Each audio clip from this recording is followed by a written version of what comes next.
Well, anybody who's been through a divorce knows it can be frustrating and very expensive, but there are some tips to help navigate the process to make it a little easier on all the parties involved. So with me, divorce attorney Adam Edelstein and also Molly Zamoski, associate, and to share some tips that you, first of all, how long have you been practicing law, and like how many divorce cases have you been through, would you say? I've been practicing way too long because this business really grates on you. I think it's about 26 years that I'm doing this. My father was a divorce lawyer for 40 years, and that's how I got into the business. Okay, so, and I'm sure you've seen a lot of changes and things in divorce laws and proceedings over that time. Yeah, the law's changed over the years in certain aspects, but for the most part, it's pretty much the same because what you're doing in this business is not so much law.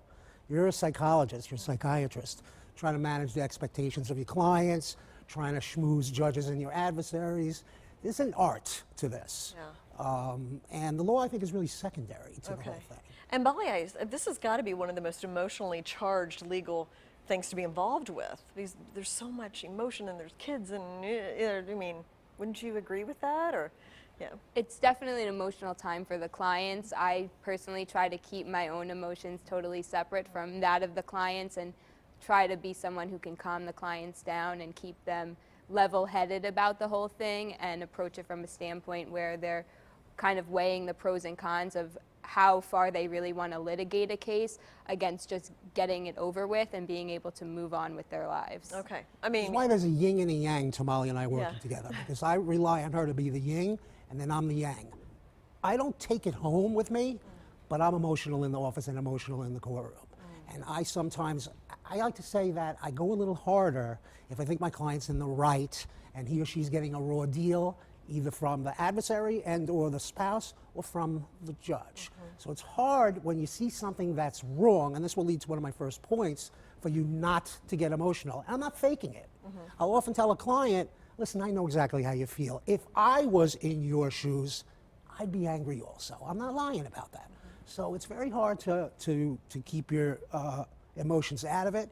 But the way that Molly handles it, and I think most lawyers are, is sort of managing the expectations of these clients and trying to get them to see through anger or hurt or sadness, because that clouds judgment. Yeah. Clients' judgments are clouded when they're angry. So the yin is, listen, focus on the goal, let's try to get you in and out, manage expectations, but at the same time, clients want to see you fight, if it's warranted. If you don't want to fight for a frivolous position. You don't want to fight for a client that it's obvious is lying or is the bad guy. You have a duty to defend that person or prosecute their case, but you don't really want to lose credibility with everyone in that situation, so you have to manage it. But I tell you, I identify with some of the problems that these people are going through. I feel for them at times. Yeah. Now you mentioned something, a hostile judge.